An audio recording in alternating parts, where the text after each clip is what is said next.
حال ہی میں حکومت نے ملک بھر میں ایک ساتھ انتخابات کرانے کے لیے راہ ہموار کرتے ہوئے ایک ملک ایک انتخاب کے نظریے کو دریافت کرنے کی خاطر تشکیل دی گئی اعلی سطحی کمیٹی کی سفارشات کو منظور کیا تھا۔ سابق صدر جمہوریہ رام ناتھ کووند کی چیئرمین شپ کے تحت تشکیل دی گئی اس اعلی سطحی کمیٹی نے سیاسی جماعتوں اور ماہرین سمیت متعلقہ فریقوں کے ساتھ وسیع تر صلاح و مشورے کیے تھے۔ اسے 2 مرحلوں میں نافذ کیا جائے گا۔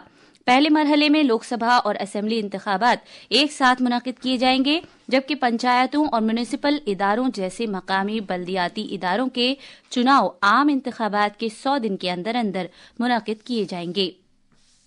تازہ ترین خبروں کے مطابق جنوبی کوریا کی پارلیمنٹ میں صدر یون سک یول کو ہٹائے جانے کی دوسری تحریک پر قانون ساز ارکان کے ذریعے ووٹ ڈالنے کا عمل جاری ہے۔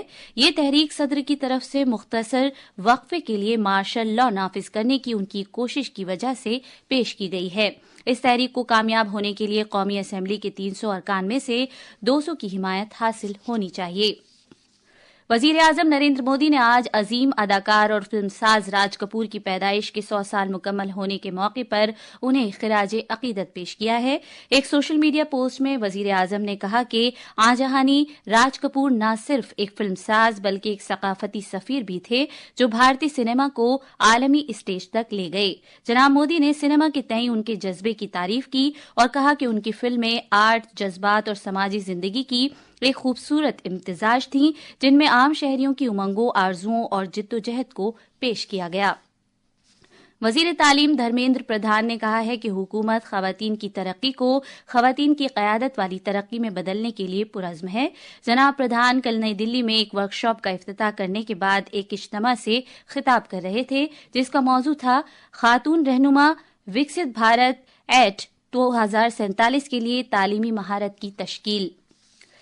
دلی کے آر کے پورم میں واقع ایک پرائیویٹ اسکول کو آج صبح بم کی دھمکی موصول ہوئی۔ دلی کے آگ بجھانے والے محکمے کے مطابق اسکول کو تقریباً 6 بجے اس سلسلے میں ایک ای میل موصول ہوا۔ محکمے کے ایک اہلکار نے کہا کہ اطلاع موصول ہونے کے بعد دلی پولیس بم کا پتہ لگانے والی ٹیم اور آگ بجھانے والے محکمے کے اہلکار موقع پر پہنچے، تاہم کوئی بھی مشتبہ چیز دریافت نہیں ہو سکی۔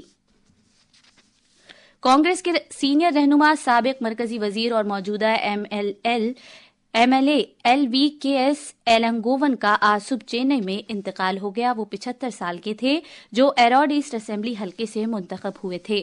بھارتی فوج نے اتراکھنڈ کے دہرادون میں واقع انڈین ملٹری اکیڈمی IMA میں منعقد ہوئی پاسنگ آؤٹ پریڈ کے ایک حصے کے طور پر 456 نئے ملٹری افسروں کو شامل کیا ہے۔ مزید تفصیل ہمارے نامہ نگار سے۔ نیپال کے فوج کے سربراہ جنرل اشوک راج سنگھن نے تاریخی Chetwode building drill square پر منعقد ہوئی تقریب کا معائنہ کیا اور سلامی لی۔ نظم و ضبط، لگن اور فخر کا ثبوت اس پریڈ نے شائقین پر ایک ناقابل فراموش اثر چھوڑا۔ جیسے ہی افسران نے اپنا انتم پگ لیا تو انہیں بھارتی فوج کا حصہ بننے کا اعزاز حاصل ہوا۔ تقریب کے دوران نوجوان کیڈٹ جتن کمار کو باوقار ایسوارڈ آف آنر کے اعزاز سے نوازا گیا۔ کل 491 نوجوان کیڈٹس پاس آؤٹ ہوئے جن میں دوست غیر ملکوں کے 35 کیڈٹ بھی شامل ہیں۔ آرڈر آف میرٹ میں اعلی مقام حاصل کرنے والے نوجوان کیڈٹ پرتھم سنگھ کو سونے کے تمغے سے نوازا گیا۔ ساکشی سنگھ کی رپورٹ کے ساتھ اردو خبروں کے لیے میں محمد عمار۔ بھارتی محکمہ موسمیات IMD نے کہا ہے کہ اگلے 2 سے 3 روز کے دوران شمال مغربی اور وسطی بھارت میں شدید سرد لہر کا امکان ہے۔ موسمیات کی ایجنسی نے کہا کہ جموں کشمیر، لداخ، پنجاب، ہریانہ، چنڈی گڑھ، راجستھان، اتر پردیش، مدھیہ پردیش اور چھتیس گڑھ کے زیادہ تر حصوں میں اگلے 2 روز کے دوران شدید سردی کے حالات رہیں گے۔ برسبین کے گابا میں بھارت اور میزبان آسٹریلیا کے درمیان بارڈر گواسکر ٹرافی کے تیسرے کرکٹ ٹیسٹ میچ کے پہلے دن کے کھیل میں بارش کے سبب رکھنا پڑا ہے۔ آخر میں خاص خبریں ایک بار پھر۔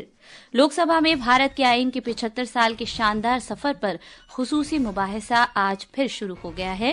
وزیر اعظم آج شام مباحثے کا جواب دیں گے۔ وزیر اعظم نریندر مودی نئی دلی میں تیز رفتار ترقی کے لیے مرکز اور ریاست کے درمیان شراکت داری کو مزید مستحکم کرنے کے لیے چیف سیکرٹریز کی 4تھی قومی کانفرنس کی صدارت کر رہے ہیں۔ ایک ملک ایک انتخاب سے متعلق 2 بل پیر کے روز لوک سبھا میں متعارف کرائے جائیں گے۔ جنوبی کوریا کی پارلیمنٹ میں صدر یون سک یول کو ہٹائے جانے کی دوسری تحریک پر قانون ساز ارکان کے ذریعے ووٹنگ جاری ہے۔ اس کے ساتھ ہی خبروں کا یہ بلیٹن ختم ہوا۔